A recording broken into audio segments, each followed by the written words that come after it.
आपका पहला सवाल है, इंडियन नेशनल आर्मी की स्थापना किसने की थी? ऑप्शन ए सुभाष चंद्र बोस ने, ऑप्शन बी मोहन सिंह ने, ऑप्शन सी भगत सिंह ने तथा ऑप्शन डी जवाहरलाल नेहरू ने।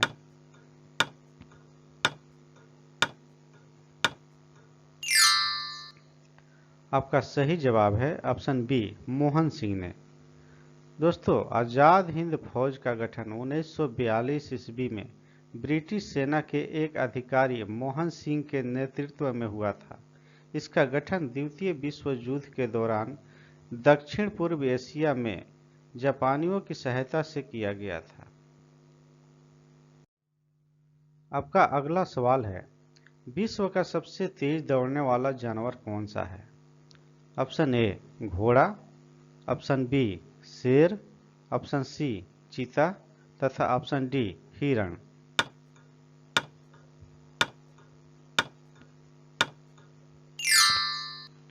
आपका सही जवाब है ऑप्शन सी चीता।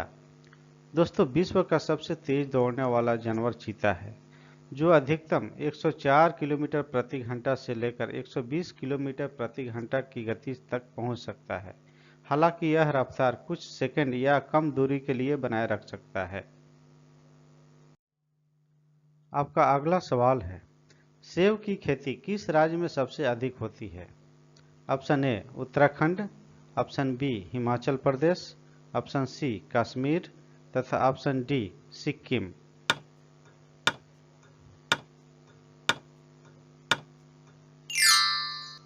आपका सही जवाब है ऑप्शन सी कश्मीर।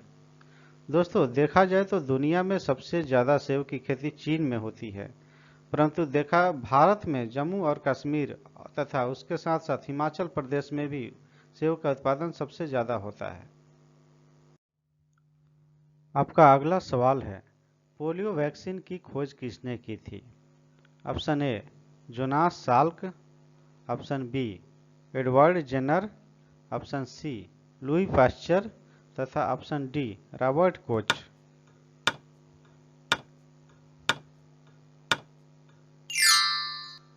आपका सही जवाब है ऑप्शन ए जोनास साल्क।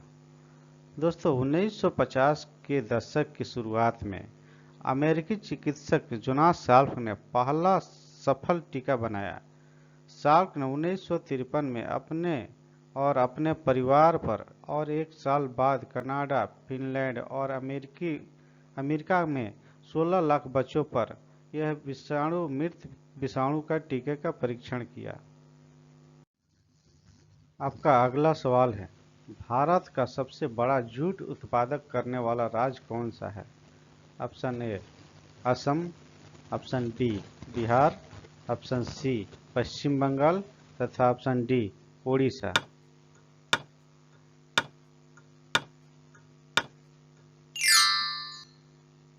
आपका सही जवाब है ऑप्शन सी पश्चिम बंगाल। दोस्तों, भारत में जूट का सबसे बड़ा उत्पादक राज्य पश्चिम बंगाल है, जो देश के कुल जूट उत्पादन का 60% से अधिक योगदान देता है।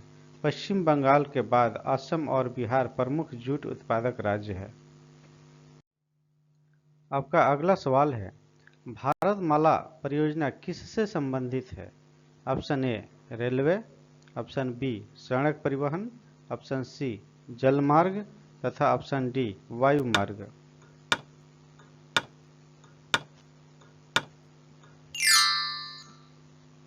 आपका सही जवाब है ऑप्शन बी सड़क परिवहन। दोस्तों, भारतमाला परियोजना मुख्य रूप से भारत के राजमार्ग क्षेत्र के विकास से संबंधित है, जिसका लक्ष्य माल और यात्री यातायात की दक्षता में सुधार करना है। आपका अगला सवाल है, INS विक्रांत किस प्रकार का जहाज है? ऑप्शन ए युद्धपोत, ऑप्शन बी विमानवाहक पोत, ऑप्शन सी पनडुब्बी तथा ऑप्शन डी मालवाहक जहाज।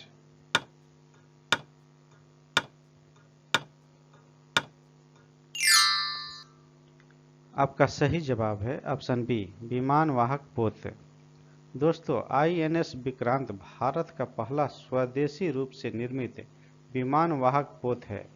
यह समुद्र में एक उड़ने वाले एयरबेस के रूप में काम करता है, जो विभिन्न प्रकार के लड़ाकू विमानों और हेलीकॉप्टरों को ले जाने, तैनात करने और संचालित करने की क्षमता रखता है। आपका अगला सवाल है, भारत का पहला परमाणु परीक्षण कब हुआ था?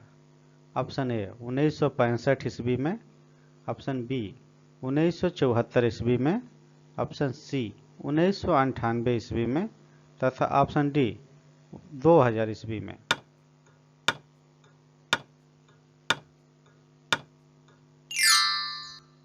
आपका सही जवाब है ऑप्शन बी 1974 ईस्वी में। दोस्तों, भारत ने अपना पहला परमाणु परीक्षण 18 मई 1974 ईस्वी को राजस्थान के पोखरण में किया था, जिसका कोड नेम स्माइलिंग बुधा था। आपका अगला सवाल है, पृथ्वी दिवस कब मनाया जाता है? ऑप्शन ए 22 मार्च को, ऑप्शन बी 22 अप्रैल को, ऑप्शन सी 5 जून को, तथा ऑप्शन डी 10 दिसंबर को।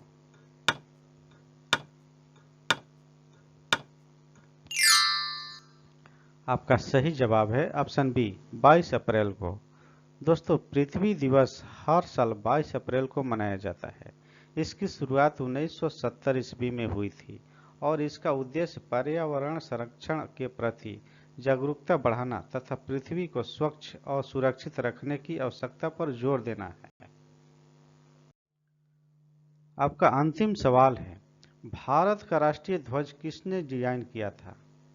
ऑप्शन ए रविंद्रनाथ टैगोर ने, ऑप्शन बी महात्मा गांधी ने, ऑप्शन सी पिंगली वेंकैया जी ने, तथा ऑप्शन डी बाल गंगाधर तिलक ने।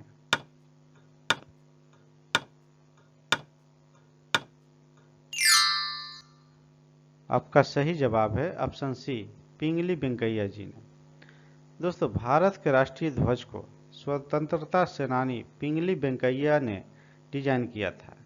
उन्होंने विभिन्न देश के राष्ट्रीय ध्वजों का अध्ययन करने के बाद भारतीय ध्वज का एक प्रस्ताव तैयार किया, जिसके बाद में भारतीय संविधान सभा द्वारा अपनाया गया। दोस्तों, इस वीडियो में दी गई जानकारी यदि आपको अच्छी लगी हो तो वीडियो को लाइक करें, शेयर करें तथा चैनल को सब्सक्राइब करना ना भूलें। धन्यवाद।